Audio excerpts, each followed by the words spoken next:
Okay વિદ્યાર્થી મિત્રો, તો બીજી એક અગત્યની થિયરી આપણે શરૂ કરીએ છીએ. બહુ ધ્યાનથી જોજો.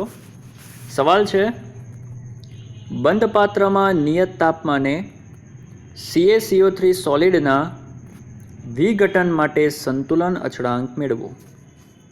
ઓકે વિદ્યાર્થી મિત્રો, તો સૌથી પહેલાં આપણે એક કામ કરીશું. આ જે આપણો ઘન CaCO3 છે એનું બંધ પાત્રમાં વિઘટન કરાવીશું. આપણે જાણીએ છીએ કે ઘન CaCO3નું બંધ પાત્રમાં જ્યારે તમે વિઘટન કરો છો તો પ્રાપ્ત થાય છે CaO સોલિડ અને CO2 ગેસ. ઓકે, તો આ રાસાયણિક પ્રક્રિયા તમે જાણો છો. હવે આપણે એ પણ જાણીએ છીએ કે જો આ રાસાયણિક પ્રક્રિયા માટે જો મારે સંતુલન અચળાંક Kc લખવો હોય તો આપણે કહીએ છીએ તે રીતે કે સંતુલન અચળાંક Kc બરાબર ઉપર નિપજોની સાંદ્રતા અને છેદમાં શું આવશે? પ્રક્રિયકોની સાંદ્રતા. તો અહીંયા તમે જોઈ શકો છો કે મેં લખ્યું છે પહેલેથી કે Kc બરાબર ઉપર સાંદ્રતા ઓફ CaO સોલિડ ઇન્ટુ સાંદ્રતા ઓફ CO2 ગેસ, કારણ કે તે બે પ્રક્રિયક છે, અને છેદમાં મેં લખ્યું છે CaCO3 સોલિડ, કારણ કે તે પ્રક્રિયક છે. અને Kcનું જે આ સમીકરણ પ્રાપ્ત થયું તેને આપણે કહીશું સમીકરણ નંબર 1. ઓકે, તો આ બે સ્ટેપ થયા. હવે આપણે એક વસ્તુ જાણીએ છીએ કે જે ઘન પદાર્થો છે, અહીંયા તમે જોઈ શકો છો કે આ જે રાસાયણિક પ્રક્રિયા છે તેમાં ઘન પદાર્થ બે છે, એક છે CaO અને બીજું છે CaCO3.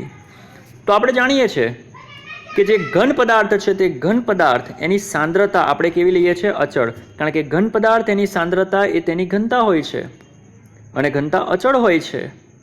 માટે આ જે બંને તમારા ઘન પદાર્થ છે CaO સોલિડ અને CaCO3 સોલિડ, એ બંનેની સાંદ્રતા આપણે કેવી લઈ શકીએ? અચળ. અને જો આપણે સમીકરણ 1માં CaO અને CaCO3 ની સાંદ્રતા અચળ લઈએ તો અહીંયા તમે જોઈ શકો છો આ એક ગુણોત્તર CaO સોલિડ ભાગ્યા CaCO3 સોલિડ. તો આ જે ગુણોત્તર છે અહીંયા મેં બતાવ્યો છે.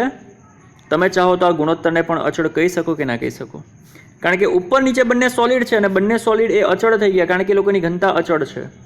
માટે એ બંનેને પણ અચળ કહેવાય કે ના કહેવાય? અને એ બંને જે અચળ છે જેને આપણે શોર્ટમાં કહી દઈશું K ડેશ. થાય કે ના થાય? તો જો આપણે CaO સોલિડ ભાગ્યા CaCO3 સોલિડ એની સાંદ્રતાનો ગુણોત્તર અચળ બરાબર K ડેશ લઈ લઈએ અને એની કિંમત જો સમીકરણ 1માં મૂકી દઈએ તો બોલો સમીકરણ 1 નીચે પ્રમાણે લખાય કે ના લખાય? આ Kc તમારો તેનો તે, પણ આ જે ગુણોત્તર છે એ ગુણોત્તરને મેં શું લખી નાખીશ? K dash. અને પાછળ તમારો આવશે સાંદ્રતા ઓફ CO2 ગેસ. ઓકે, હવે આપણે અહીંયાથી આ જે K ડેશ તમે જોઈ રહ્યા છો એ K ડેશને આપણે Kc ની નીચે લઈ લઈએ આ રીતે. તો બોલો Kc ભાગ્યા K ડેશ બરાબર, ચાલો બીજી એક વસ્તુ કે આ જે સાંદ્રતા ઓફ CO2 છે, CO2 ગેસ છે, આ જે CO2 તમારો છે એ ગેસ ફોર્મમાં છે. અને આપણે પહેલેથી જાણીએ છીએ કે જે ગેસ છે, વાયુ છે, તેની માટે આપણે સાંદ્રતા દર્શાવવા માટે દબાણનો પણ ઉપયોગ કરી શકીએ. એટલે કે સાંદ્રતા ઓફ CO2 ની જગ્યાએ હું ચાહું તો લખી શકું દબાણ ઓફ CO2. તો આ જે સાંદ્રતા ઓફ CO2 છે એની જગ્યાએ ફક્ત મેં શું લખી નાખ્યું છે? દબાણ ઓફ P ઓફ CO2. બેઉ સેમ જ છે.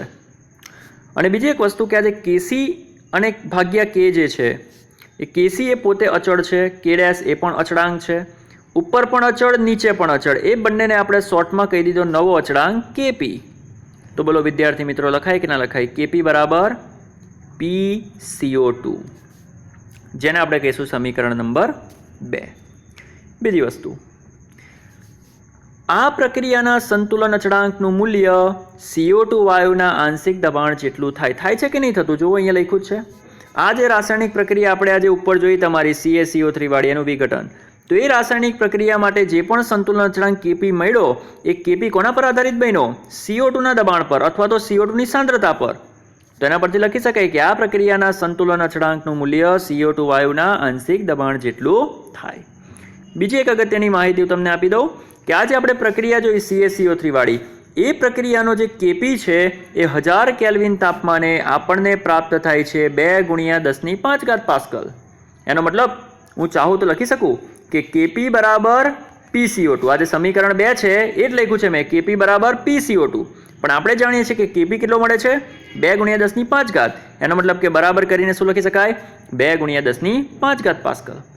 અને આપણે પહેલેથી એક સંબંધ જાણીએ છીએ કે 1 બાર બરાબર 10⁵ પાસ્કલ. તો એના પરથી હું ચાહું તો લખી શકું 10⁵ પાસ્કલ બરાબર 1 બાર. એનો મતલબ કે આપણને આપણો જવાબ મળી ગયો. કેપી શું મળ્યા? કેપી બરાબર 2 બાર. બોલો આવડે કે ના આવડે? તો આપણને રકમની અંદર શું કીધેલું કે આ પ્રક્રિયાનો સંતુલન અચળાંક મેળવો. બોલો આપણે મેળવ્યો કે ના મેળવ્યો સમીકરણ 2 માં? અને બીજી આ એક્સ્ટ્રા માહિતી પણ આપણે આપી દીધી જે મેં તમને નીચે આપી છે. Okay, simple. Thank you.